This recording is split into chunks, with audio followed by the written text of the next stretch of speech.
Olá, boa tarde. Sejam bem-vindas a mais um Ecos de Sofia. Estamos de volta. Desta vez temos uma convidada que nós dizemos sempre isto, nós sabemos, pronto, nós sabemos, somos culpadas por isso. Mas trazemos uma convidada muito, muito especial, porque quer ela queira, quer não, acaba por ser eleita normalmente como a maior fã do nosso programa, que é a Débora, que nos vai falar de matemática. Bem-vinda, bem-vinda, Débora, e olá, Sara. Olá, olá Débora. Olá, muito obrigada pelo vosso convite.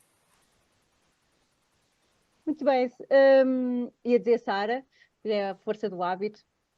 Débora, se calhar começávamos por te pedir para te apresentares, não é? Nós vamos falar de matemática e a sua relação com a filosofia, o que é que nós temos a aprender com a matemática, como é que ela afinal pode ser interessante, não é? Porque há quem diga que é muito chata, que é muito difícil, que é, pronto, parece um bico de obra, e nós gostaríamos que tu começasses por te apresentares e se calhar até falar deste teu amor à matemática.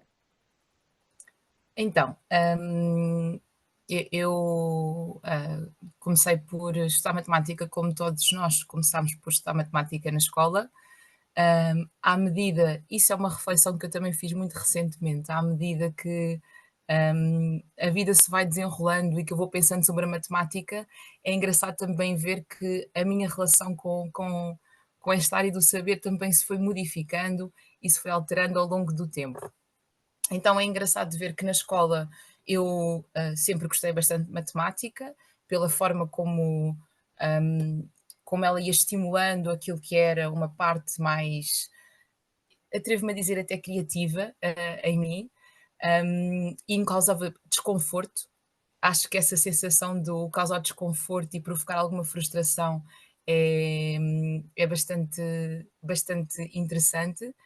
E depois cheguei ao ensino secundário e tive uma relação não assim tão feliz com a matemática e, quando estava no final do ensino secundário, comecei a perceber que essa relação assim que não tinha sido assim tão feliz, não era, pela disciplina em si, mas por aquilo que era o intermediário da disciplina e por isso, quase que numa espécie de vingança, entre aspas, decidi que ia fazer matemática na faculdade porque, eu ia, continuar e sempre tive esse gosto pela disciplina, esse foguinho que se tinha acendido pela disciplina não ia ser apagado por ninguém e, portanto, que ia ser uma forma de continuar a preservar esse foguinho e também de simultaneamente mostrar a esse intermediário que eu não tinha problemas nenhuns com a matemática e que sim senhor eu consegui fazer um curso de matemática.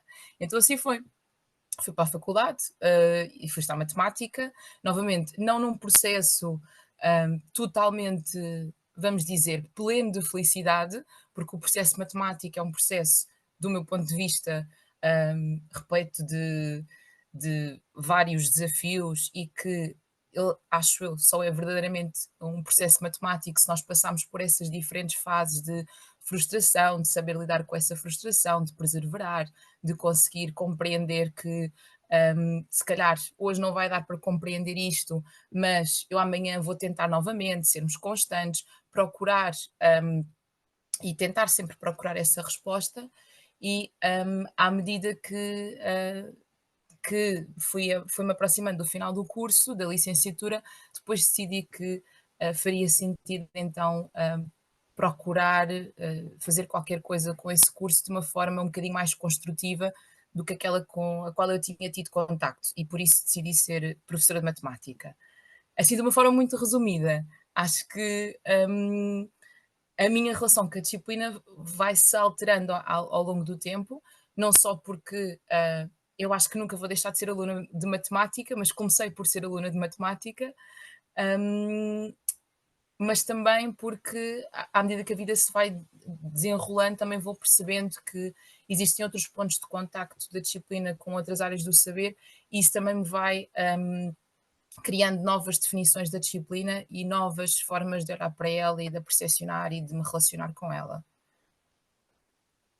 Não foi Muito. um resumo nada resumido, Não, desculpa. não, eu imagino que haja muito mais para dizer, portanto, eu acredito que sim, que foi um resumo.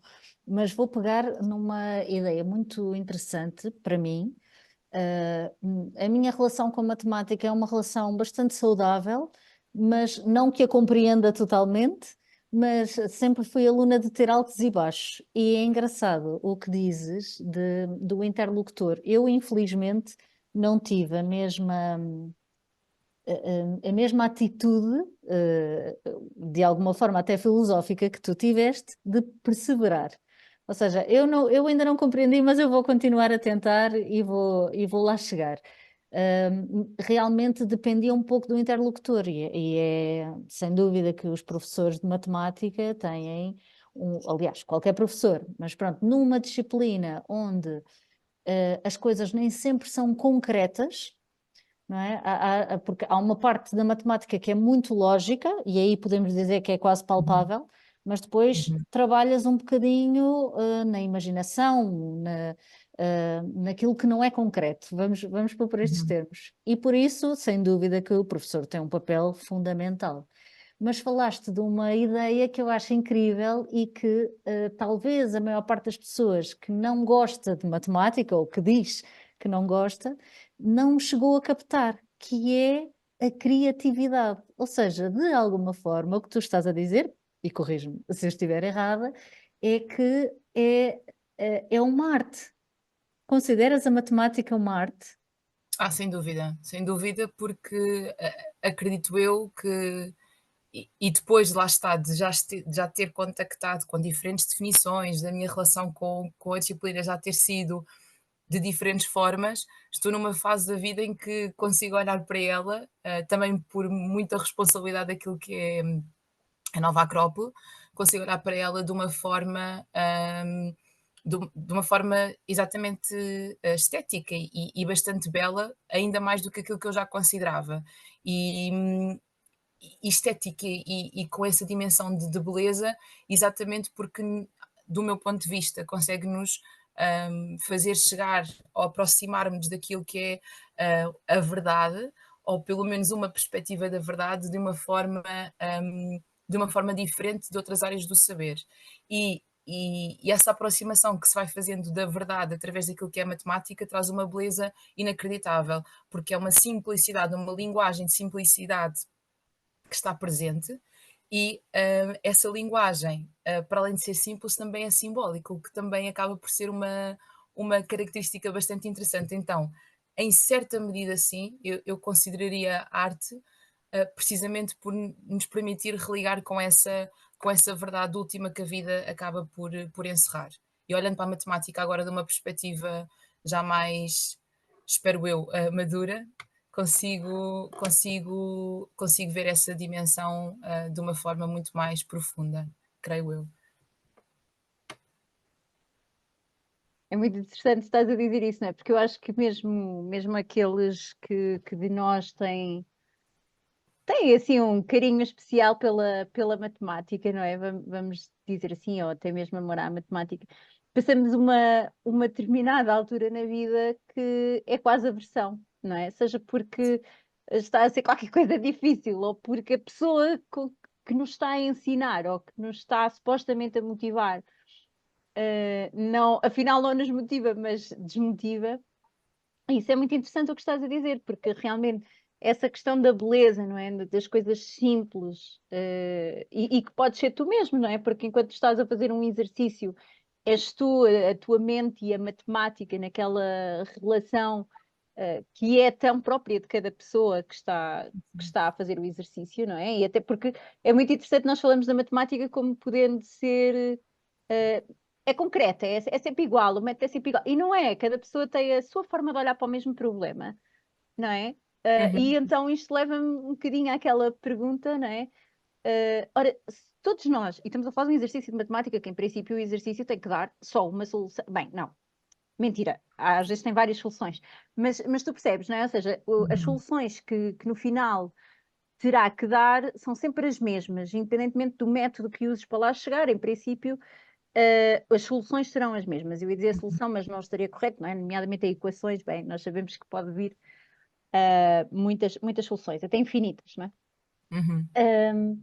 E gostaria que nos falasse um bocadinho sobre isto, não é? Como é que realmente nós também pegamos neste exercício matemático, que parece que não é nada de extraordinário, para a vida. Como é que isso é um exercício e o que é que tu sentes que nos pode ensinar esta disciplina de estar a fazer um exercício de matemática? Pronto, eu já não falo da parte divertida, para mim é super divertido fazer exercícios de matemática, mas falo só mesmo desta comparação. O que é que nos podes dizer sobre isso? Olha, Joana, uma das coisas que mais me, que mais me irrita, e eu acho que é a melhor palavra que eu posso dizer, que posso aplicar, é quando tenho alunos e depois até pessoas mais velhas que dizem isto, não é? De eu não gosto de matemática. É muito raro a pessoa que diz eu não gosto de geografia ou eu não gosto de português. Porquê? Porque quando nos dizem eu não gosto de matemática, vem sempre seguido de eu não gosto porque eu não percebo, ou eu não gosto porque eu não tenho jeito. Então o não ter jeito é o meu último nível de irritação máxima com esta frase. Porque parece que quem escolhe matemática é quase um predestinado. Ou tu tens talento de uma forma que nasceu contigo, ou caso contrário, estás condenado até à morte de não conseguir perceber a matemática. E não é nada disso, porque aliás, daquilo que eu vos comecei por dizer e daquilo que é a minha convicção profunda, porque senão também não seria professora de matemática, eu não acredito que existam pessoas que não consigam aprender matemática. Ou vamos dizer de outra forma, que só os predestinados é que vão conseguir entender a disciplina. E eu acho que isso está muito relacionado com o próprio processo da vida. A matemática tem que ser e tem que acontecer isso. Tem que acontecer um processo natural de frustração, de resiliência, de perseverança perante aquilo que é a matemática, e só depois de ultrapassar isso é que se pode começar efetivamente, vamos dizer, a perceber a matemática. Eu digo muitas vezes nas minhas aulas, e os meus alunos chegam a um ponto em que neste momento já gozam comigo, porque eu digo-lhes muitas vezes: vocês estão a sentir a frustração, é que se não estão a sentir, é que não estão a fazer alguma coisa bem feita. Só a partir do momento em que vocês conseguem sentir a frustração e ultrapassá-la, é que vocês começam realmente a fazer magia. Ai, Então, quando coitados! Isso é que é uma boa forma de. Não, então eles dizem, quando os exercícios já são muito fáceis, dizem, professora, não estamos a sentir frustração. E eu, pronto, não pode ser sempre tudo um nível cognitivo elevado, não é? Mas acho que é engraçado esse processo, porque isso acaba por desmistificar um bocadinho a questão de nós somos predestinados e se somos predestinados vamos conseguir. Se não formos, então isto já não é para mim e acabou. E isto eu acho que é um processo muito parecido com o da própria vida. É um valorizar, e por isso é que nós também muitas vezes temos isso na matemática. Escrevam tudo em teste, registem, porque só assim é que eu consigo levar o raciocínio. Isso é o processo. Nós na matemática valorizamos precisamente o processo. E na vida é isso que também acontece. Interessa-nos o processo, não nos interessa, também nos interessa a meta, claro que sim, mas muito mais do que essa meta, interessa-nos o caminho, esse processo. E esse caminho não vai ser sempre um caminho linear, onde as coisas vão ser simples de fazer, ou melhor, vamos dizer assim, onde as coisas vão ser fáceis de fazer, onde não vai existir obstáculos, não é nada disso. E é precisamente quando nós começamos a lidar com essa frustração, ter essa capacidade de ser resilientes, de conseguirmos ultrapassar aquilo que são as provas que vão sendo colocadas, é que a magia começa a acontecer. E depois a magia começa a acontecer, e como nós já estamos preparados para outro nível de desafio, já podemos dizer à professora: professora, não estou a sentir frustração, preciso de mais, não é? Portanto, eu acho que a matemática é exatamente um espelho daquilo que acontece na própria vida, e quem consegue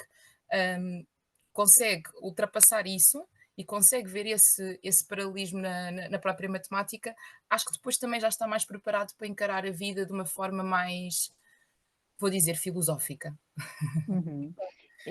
Nós, na semana passada, tivemos aqui o Cláudio, que tu também conheces, porque também Uhum. é da Escola de Lisboa, e é interessante fazer a relação entre aquilo que é uma dimensão física da luta, com a dimensão mais intelectual da luta que Uhum. tu estás a dizer, ou seja, que a vida, no fundo, é esse palco em que nós temos que superar desafios, sejam eles num tatame, em que tens que derrubar o teu adversário, ou seja ele a derrubar um problema de matemática que às Uhum. vezes é muito difícil de derrubar.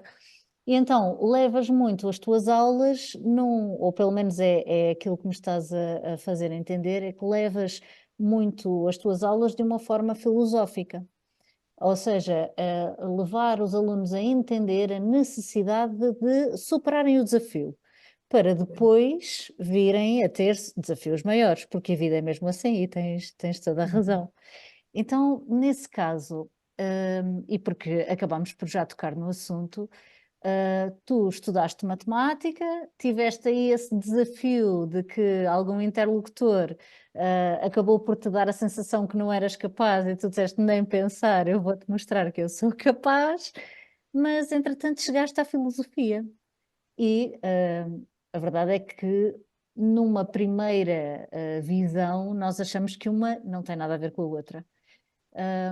Como é que tu chegaste à filosofia e como é que isso para ti se liga à matemática? Bom, é uma pergunta extremamente complexa e se calhar muito longa para responder, mas Podes ir devagarinho, vai respondendo.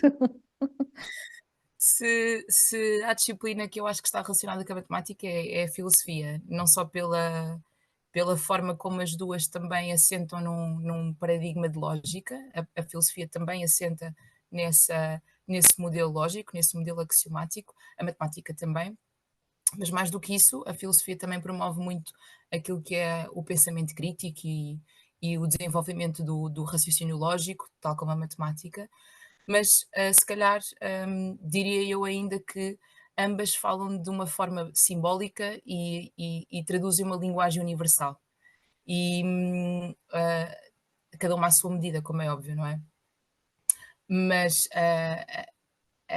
a filosofia acho que está, e se calhar é um clichê muito grande, mas vou dizê-lo desta forma mesmo. Acho que está presente na minha vida desde sempre. A partir do momento em que a vida vai avançando e vou procurando outro tipo de conhecimento e precisamente de um professor que me vá guiando, porque também é preciso que isso aconteça, encontro-me com a Nova Acrópole e é um encontro bastante feliz. E, e a partir desse momento então também consigo compreender ainda melhor a relação entre a filosofia e a matemática, como são duas formas de nós olharmos para a verdade, ou seja, quase como se nós tivéssemos um cubinho e a matemática conseguisse iluminar uma aresta desse cubinho e a filosofia conseguisse iluminar outra aresta desse cubinho, sendo esse cubinho uma verdade, ou a verdade que nós andamos à procura. E portanto elas casam-se bastante bem. Eu tenho pena, genuinamente, que hoje em dia eu acho que isso é um bocadinho o mal da educação, mas pronto, haverá tempo de fazer coisas diferentes, espero eu. Tenho pena que hoje em dia a matemática seja vista quase de uma forma muito mecânica, deixando pouco espaço para esse lado mais criativo e mais, vamos dizer, um lado onde, por exemplo, a filosofia se calhar tem o maior espaço de poder testar hipóteses, de poder olhar para as perguntas e perguntar: e se acontecer isto? Vamos testar. E se desse aquilo? O que é que ia acontecer neste sistema de hipóteses? Nós estamos aqui a trabalhar.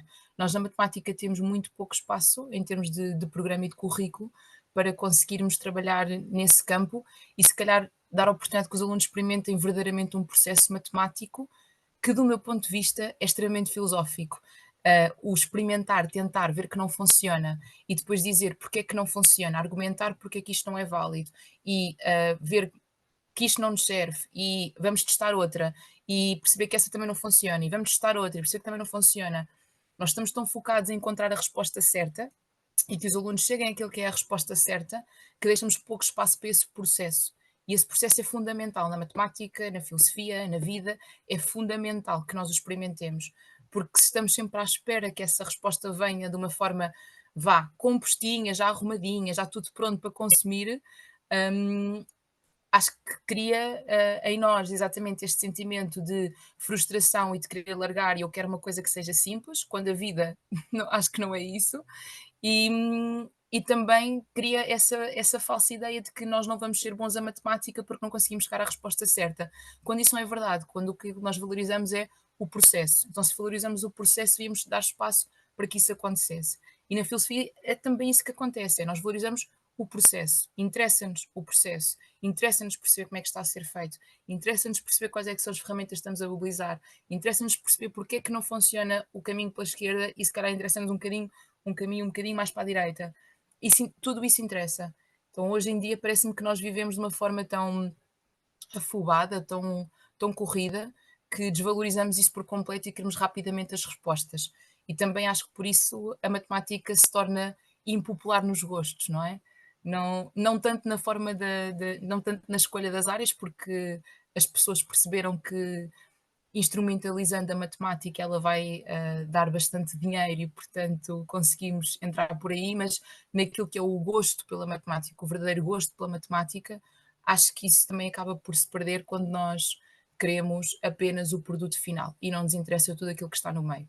E novamente, e isto parece muito repetitivo, mas é um processo que eu tenho feito ultimamente e que tenho pensado bastante.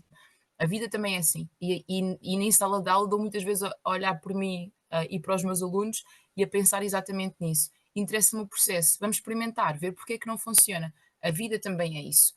E darmos esse espaço e esse tempo para que isso possa acontecer, é também respeitarmos o nosso tempo, é também respeitarmos o nosso espaço, é também respeitarmos aquilo que são as nossas características e isso é o caminho filosófico também, não é? Conseguimos fazer essa autorreflexão, olharmos o que é que está no nosso meio envolvente, percebemos o que é que nós somos capazes de dar, como é que nós conseguimos lutar, como é que nós conseguimos vencer essas provas.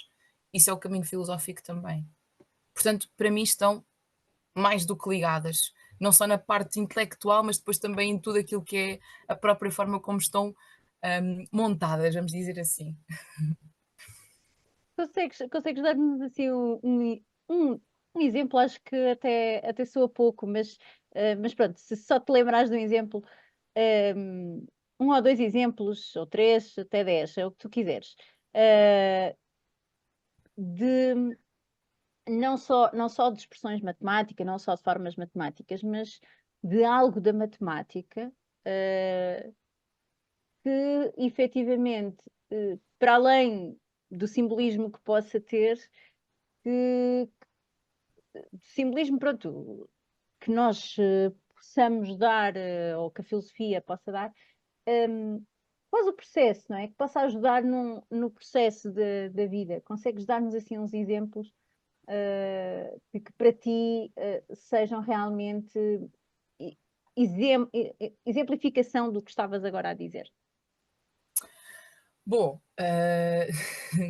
acho que o primeiro que eu pensei foi num exemplo que não é meu e acho que é um exemplo bastante feliz de Siri Ram, onde ele a certa altura nos diz num livrinho, que eu não me vou recordar do nome agora, mas depois se quiserem eu posso vos deixar o título, onde nos fala um bocadinho sobre aquilo que são as circunferências e nós temos que as circunferências são linhas curvas e que todos os pontos que estão nas circunferências estão à mesma distância de um ponto fixo, que é o centro. Então, Siri Ram diz-nos qualquer coisa como nós haveremos de chegar a um ponto enquanto homens, enquanto humanidade, onde esse centro da circunferência, que é o nosso coração, vai estar em todos os pontos do planeta, que é uma coisa assim bastante bonita, quase como se estivesse à mesma distância todas as pessoas. Lembrei-me também de um outro exemplo, que é um exemplo do qual eu também guardo bastante carinho, que o professor Zé Carlos desenvolve no livro que tem sobre Hipátia, de Alexandria, onde nos fala um bocadinho sobre as cónicas e fala-nos sobre uma cónica em particular que já tive a oportunidade agora de olhar para ela de uma perspectiva filosófica um bocadinho mais aprofundada, que é a parábola. E a parábola também ela muito, muito interessante de observar, porque basicamente a parábola, que é uma curva, também ela é uma curva, e que é uma curva que pode ter dois sentidos. Como é que se explica uma parábola através da rádio? É uma excelente pergunta que eu não sei responder. Mas pronto. Vamos tentar. Então seria uma curvinha. É É quase basicamente um bumerangue, não é? Um movimento de um bumerangue, no fundo. Quase, não é bem, mas... Poderia ser, sim, sim. Ou então, eu acho que se calhar um exemplo que funciona bem é as antenas parabólicas. Eu tentei este exemplo com os meus alunos no ano e eles não sabiam o que eram antenas parabólicas, mas Pois. pronto. antenas parabólicas têm esse formato assim de parábolas, encerram assim um formato de parábolas. Então, das muitas coisas que o professor José Carlos nos diz desse livro de Hipátia, onde nos conta um bocadinho sobre a história das cónicas e o que é que elas significam filosoficamente, as parábolas podem exatamente encerrar em si aquilo que é o sentido da nossa vida, tendo parábolas voltadas para cima, com as curvinhas voltadas para cima, portanto uma coisa assim deste género, ou então parábolas com a concavidade para baixo, que seria no sentido oposto. E que ambas iriam dizer alguma coisa sobre aquilo que era a nossa vida, uma de uma perspectiva mais material e outra de uma perspectiva mais metafísica, espiritual, o que considerarmos. Portanto, quando nós vimos ao mundo, entramos, entre aspas, numa parábola e essa parábola vai densificando, densificando, densificando até chegar ao seu ponto mínimo e depois vamos nos libertando dessa energia e haveremos de ir para o mundo de onde viemos, se quisermos olhar dessa forma, e seria a nossa parte espiritual a expressar-se através da parábola, e a nossa parte física faria um movimento exatamente oposto, onde entraria a parábola de concavidade voltada para baixo. Ou seja, nós entramos no mundo físico e começamos e ganhamos cada vez mais energia, chegamos a um apogeu, e depois essa energia vai se dissipando e nós vamos ficando cada vez mais velhos e, portanto, vai fazendo um movimento descendente. É um livro muito, muito interessante e acho que vale a pena explorar muito porque tem ali muitos ensinamentos filosóficos e a parábola, desde que eu olhei para ela desta perspectiva mais filosófica, nunca mais foi a mesma para mim dentro de sala de aula.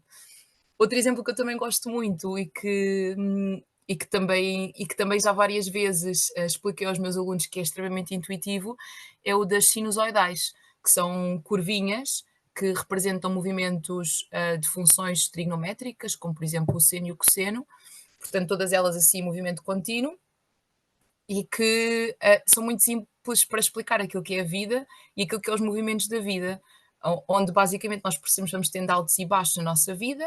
Há momentos em que nós vamos estar no vale e é bom nós percebermos que estamos no vale, mas conseguirmos ter o discernimento de olhar à volta e perceber que não vamos estar sempre no vale, nós vamos conseguir subir. Da mesma forma que se estivermos cá em cima no ponto, vamos dizer, um ponto máximo, não sendo um máximo absoluto, sendo um máximo relativo, também para não ganharmos aquela garimpa, como diria alguém, não é? De acharmos que somos os maiores e que agora nada nos pode derrubar. E acho que o que a vida nos tenta ensinar é que talvez não tentar que esses movimentos sejam tão oscilantes, para eles serem cada vez mais curtinhos e temos um movimento oscilatório cada vez mais curtinho e cada vez mais curtinho, até conseguimos chegar a um ponto onde esses altos e baixos são cada vez mais atenuados e quem sabe um dia deixaremos de precisar desses altos e baixos. São muitos exemplos, eu acho que depois acabam por se tornar extremamente Não, não, concretos e bastante observáveis. são bastante bons. Tocaste em duas coisas que agora, qual é a pergunta que eu vou fazer primeiro? Porque isto é de uma forma filosófica, mas também mais concreta. Porque se nós conseguirmos chegar a essa altura em que as oscilações são cada vez menos, idilicamente aquilo em que se tornariam esses altos e baixos seria numa linha reta. Uhum. Mas o interessante é pensar que a linha reta é uma necessidade humana, uma invenção humana, porque nós sabemos que não existem linhas retas na natureza e, inclusive, mesmo com uma régua se desenhar uma linha reta, mas depois se for observar essa linha reta, supostamente reta ao microscópio, ela afinal não é reta. Então, É uma ilusão, não é, no fundo? exatamente. Então, será que alguma vez chegaremos a essa linha reta? Isto é uma Olha, pergunta filosófica abstrata para a senhora da uma excelente matemática. pergunta, é uma excelente pergunta. Eu tenho pensado também um bocadinho sobre isso e até a propósito das parábolas, não é? Porque supostamente elas descreveriam aquilo que será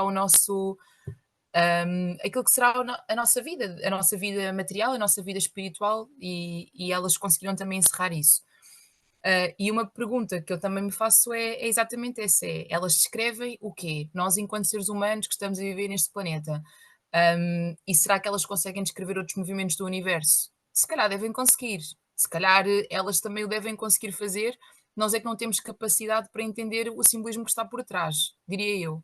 Da mesma forma que quem fala destes movimentos oscilatórios também fala de, ok, isto descreve a vida do ser humano, é verdade, do ser humano como nós o conhecemos neste momento. Hum, mas se calhar daqui a uns milhares de anos nós vamos perceber que elas encerravam outras coisas que nós não temos capacidade de neste momento compreender. Eu gosto muito de, lembro-me frequentemente de uma série de um astrofísico americano, o Neil deGrasse Tyson, sobre o cosmos, que ele fez uma versão recente, que já acho que teve para aí uns 10 anos, e que fala um bocadinho sobre o cosmos e mostra-nos fotografias do universo e tudo mais, e ele diz-nos, a certa altura do programa, que não sabe se efetivamente existem vida noutros lugares, não sabemos disso, nem sabemos se existe essa tentativa de contacto, até porque pode acontecer e nós não estamos preparados para reconhecer. E isso foi uma coisa que me acompanhou sempre, e é uma frase que eu gosto muito de ter presente, porque nos vai lembrando precisamente a nossa limitação enquanto seres humanos, não é? Nós temos realmente essa limitação, nós trabalhamos com aquilo que neste momento temos capacidade de compreender, mas aquilo que nós não temos capacidade de compreender não significa, primeiro, nem que não exista, nem que, segundo, não possa ser descrito de uma outra forma, não é? Portanto, hum, como diria também alguém, não negar à partida uma ciência que se desconhece, não é? E acho que há muita coisa ainda oculta. Isso não significa, e eu acredito, que a matemática deve conseguir fazer a descrição desses movimentos e até deve consegui-los explicar de uma forma mais profunda do que aquela que nós temos capacidade para entender. Isso não significa que a matemática não sirva, porque eu acho genuinamente que a matemática serve. Há uma quantidade de coisas que nós vamos percebendo e que vamos olhando com maior detalhe para aquilo que são os exemplos que temos da matemática e percebemos que, na verdade, esses ensinamentos sempre estiveram lá. Nós é que não temos ferramentas, ou melhor, vamos ganhando ferramentas à medida que a humanidade se vai desenvolvendo e que temos grandes sábios que nos vão mostrando algumas dessas verdades, para compreender o que é que lá está escrito. Mas eu acho que a matemática tem essa capacidade de nos mostrar isso. E também por isso eu acho que nós ficamos fascinados com a beleza dela e conseguimos ver essa beleza, porque muitas vezes nós primeiro somos captados por essa beleza e só depois é que realmente percebemos o que é que lá está por trás. E a matemática esconde também esse mistério, e acho que também daí vem essa beleza. Muito, muito interessante. Sabes que eu estava aqui a pensar que, epá, de todo, querermos que a matemática fique aqui com um orgulho tal que a soberba lhe suba à cabeça, entre aspas, não é? À matemática, e que, sei lá, e que ela ache que é a cereja no topo do bolo, mas, ou a última bolacha do pacote. Mas eu estava aqui a pensar que nas mais diversas disciplinas que nós conhecemos, pelo menos nos dias de hoje, nós precisamos da matemática, inclusive nas línguas. O que é uma coisa muito interessante, porque eu estava aqui a pensar na poesia, por exemplo, na questão das rimas e na questão. Eu agora não me lembro exatamente do nome do processo, mas que nós tínhamos que contar as sílabas, que tinha, não é? Pronto, para dizer que tipo e até mesmo, olha, e até mesmo de que tipo de relação é que a rima teria, não é? Portanto, que é muito interessante, que até aí nós, na língua, que nós poderíamos dizer que não, na língua portuguesa, estamos a falar da língua portuguesa, Uhum. sabemos que grande parte das línguas mais antigas teriam uma grande relação, e hoje em dia conhece essa relação com a matemática, mas a língua portuguesa nós à partida diríamos que não é? Mas até era uma coisa tão simples como contar as sílabas, não é? Que depois são importantes para essa catalogação das rimas, da poesia. Usamos a matemática, e nós usamos a matemática em tudo na vida sem nos apercebermos. É uma coisa muito interessante. E é um Uhum. exercício mental que muitas vezes fazemos, mesmo quem não gosta de matemática, não é?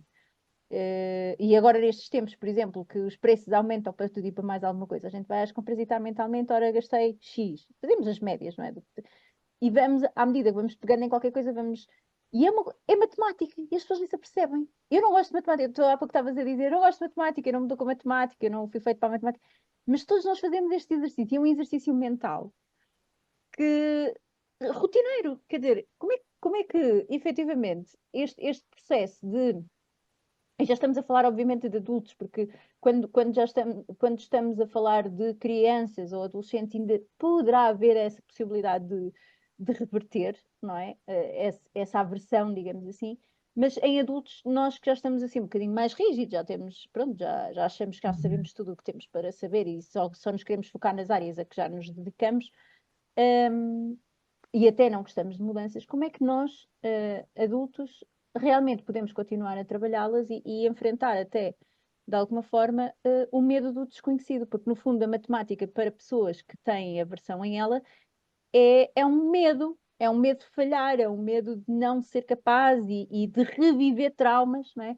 Então, como é que tu achas que realmente esse processo pode ser feito?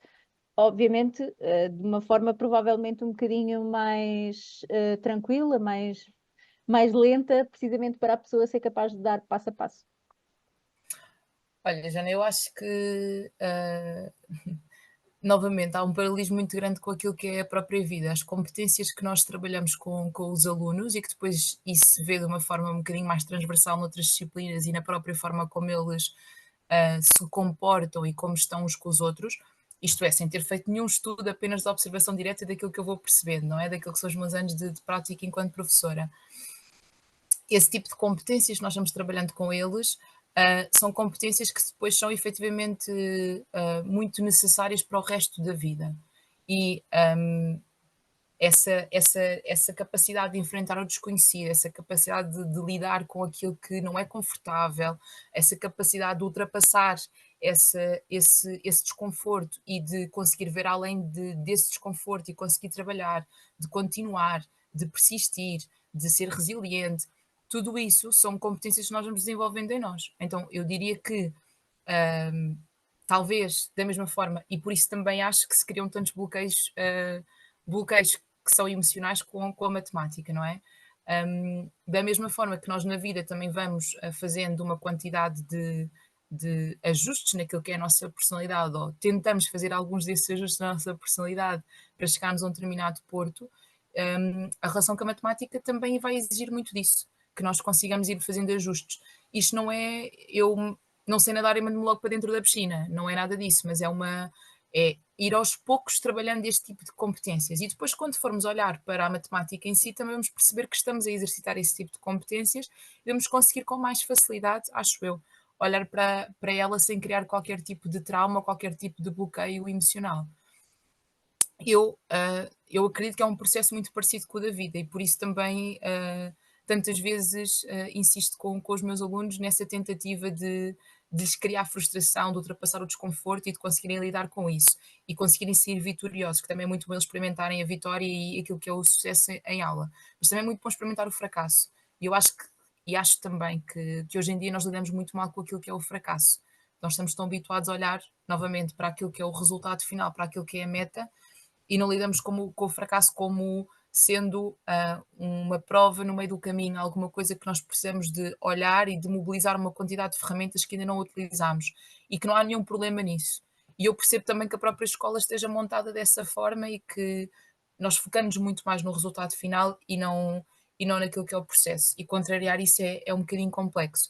Mas se nós conseguirmos, ou pelo menos se eu em sala de aula já conseguir que os meus alunos consigam perceber um bocadinho mais desse processo e consigam ser um bocadinho mais vitoriosos, seja com 50%, seja com 15 valores, seja com o que for, dentro daquilo que são as capacidades deles e dentro daquilo que são a caixinha de ferramenta deles e aquilo que eu consigo fazer por eles, se eles já conseguirem experimentar esse processo, então acredito que eles também já vão estar mais preparados para a vida. E da mesma forma, as pessoas que já criaram esse tipo de bloqueio, acho que à medida que se vão desenvolvendo enquanto gente, acho que também vão conseguir perceber que a caixinha de ferramentas já é outra e que já podem abordar a matemática de uma outra forma. Agora, também me chateia bastante, eu tenho algumas irritações com algumas coisas à volta da matemática. E uma delas é porque eu digo sempre isto a brincar, mas a falar um bocadinho a sério. Eu sou um bocadinho purista da matemática e chateia-me genuinamente quando olham para a matemática de uma forma instrumental, como se a matemática por si só não fosse suficiente. É mais do que suficiente. Ela não precisa de estar ao serviço nem da estatística, nem da economia, nem da física, nem dos impostos, seja do que for. Não precisa, porque aquilo que a matemática tem já é mais do que suficiente, já traz uma beleza mais do que suficiente para que as pessoas consigam gostar dela. E chateia um bocadinho esse olhar quase de objetificar o conhecimento. Um, mas novamente, chateia-me e depois faço um processo interior de perceber que nós hoje em dia, novamente, estamos voltados para o produto final e percebo que as pessoas querem uma coisa rápida e que seja facilmente mastigável e que já esteja praticamente pronta a servir. E que a matemática não serve bem a esse propósito e que é uma coisa um bocadinho mais demorada, mais longa, que exige um bocadinho mais de paciência. É Mas uma tinha que fazer este espécie, parênteses. sem problema, é uma espécie de amor profundo, não é? Sim, sim.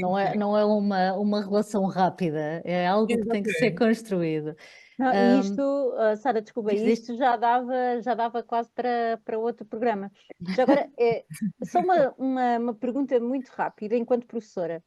Eh, é este dar a conhecer, mesmo o simbolismo e o processo, ou seja, mais do que o processo da matemática, mas é esta coisa de trabalhar a disciplina, trabalhar a perseverança, lidar com a frustração, tentar explicar isto aos alunos, não tornaria mais fácil, é uma pergunta rápida, não tornaria mais fácil a sua aprendizagem, a aprendizagem da matemática?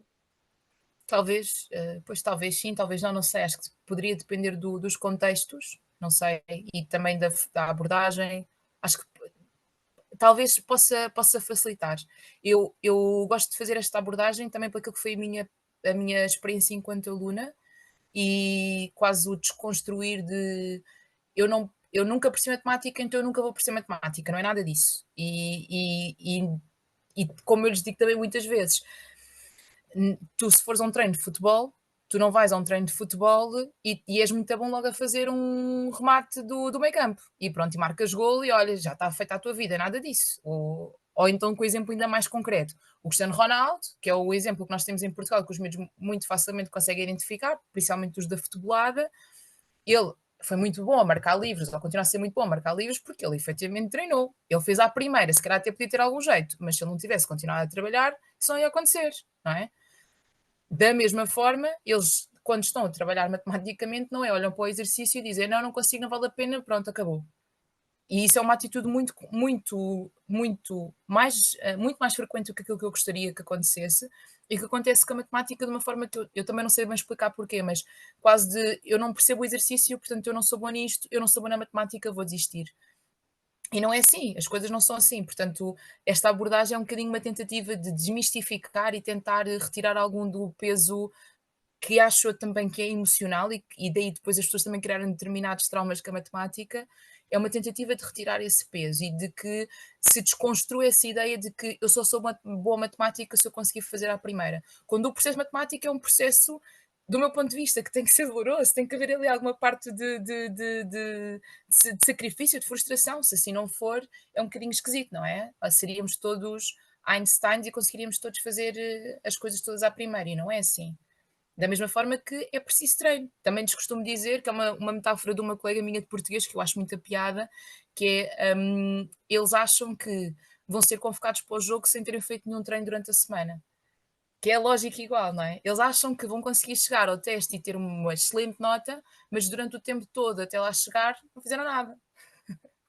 E quando nós pormos isto nestes termos, que é a mesma lógica da vida, é eu tenho que fazer treinos, eu primeiro tenho que me preparar e não começo logo com uma coisa megalómana, começo com uma coisa na minha medida, daquele momento, e depois percebo que a minha medida aumentou um bocadinho, então já pode ser um bocadinho mais, mas eu não me posso demitir, não me posso demitir da minha função, não me posso demitir do meu papel enquanto aluno, não me posso demitir do meu papel enquanto pessoa na vida. Se a vida está a exigir de mim, porque é que eu hei de me estar a demitir e dizer que não sou capaz? Vamos tentar. Vai doer, provavelmente, mas isso não significa que eu não seja capaz, não é? Claro. Portanto, é nessa tentativa de desmistificar um bocadinho. Talvez funcione, talvez não funcione, mas Não, eu penso que seria talvez a abordagem mais correta. Na verdade, a forma como estás a falar, estás-me a fazer lembrar uma professora de matemática que me marcou muito, embora eu confesso que não me lembro do nome dela. Sei a cara dela de cor, vejo-a à minha frente, mas infelizmente não me recordo o nome dela, em que eu estava precisamente nessa atitude e ela nunca desistiu de mim. E foi no ano das provas globais, eu não sei se ainda existem, no 9º ano, e eu tive positiva, não foi uma mega positiva, mas tive positiva, e ainda hoje me lembro quando ela me entregou a prova e disse parabéns, como um pescar do olho do género, conseguiste, ou seja, precisamente por essa ideia de que não podemos desistir logo, não é? Ou seja, nós não conseguimos agora, mas quem sabe vamos conseguir. Olha, Débora, em jeito de despedida, porque se tu achavas que isto ia ser doloroso, há coisas mais dolorosas, se calhar a matemática é muito mais do que uma entrevista do ex de Sofia. Nós temos 5 minutos e eu queria fazer uma pergunta que já tinha guardada de uma conversa mais para trás, de umas perguntas mais para trás, aliás, e que na verdade quase que poderíamos explorá-la e dar quase outro programa, como diz a Joana, mas tentando de uma forma resumida dizeres-me o que é que achas disto, porque falaste muito do processo, que é muito necessário como a vida, mas também há muito de matemática que é intuitivo, ou seja, que de alguma forma nós sabemos a resposta, não sabemos é como é que chegamos lá. E, ou seja, qual é que é a tua percepção da necessidade também da intuição? Porque criatividade e intuição acho que estão muito juntas e começámos a entrevista com esta ideia da criatividade. Então, qual é que tu achas que é a importância da intuição também neste processo da matemática e da vida? Eu acho que essa intuição vai se gerando à medida que nós vamos, ou melhor, vai-se apurando para aquele campo à medida que nós vamos também trabalhando esse campo. Então, depois de acontecer vários momentos de frustração e nós começarmos a familiarizarmos com aquilo que é a linguagem que a própria matemática tem, e da mesma forma que é a linguagem que a própria vida tem, que é uma linguagem altamente simbólica e que nos está a tentar sempre dizer qualquer coisa a todo momento, a partir do momento em que nós nos vamos familiarizando com isso, nós também vamos com mais facilidade intuindo determinados conteúdos, determinadas respostas. E isso vem exatamente dessa prática e desse contacto constante. Portanto, muitas vezes, e de certeza que toda a gente, enquanto aluno de matemática, experimentou isto, muitas vezes nós estamos a fazer o exercício e tentamos e aquilo não dá, e depois tentamos e aquilo não dá, e de repente vamos fazer outra coisa qualquer e a nossa mente está desocupada daquilo e por intuição quase aquilo surge de uma forma, vamos dizer, espontânea, quase como se a nossa mente só estivesse à espera que uma determinada janela abrisse, arejasse um bocadinho para dar a oportunidade que alguma coisa viesse. Mas isso só vem porque exatamente houve essa prática, esse treino, e nós respeitámos esse processo e vamos nos familiarizando com essa linguagem, porque se eu não trabalhar e se eu não conseguir reconhecer essa linguagem, é um bocadinho como há bocadinho que estamos a falar, não é? Eu não vou estar apta, não vou ter ferramentas suficientemente boas para conseguir compreender aquilo que me está a ser dito.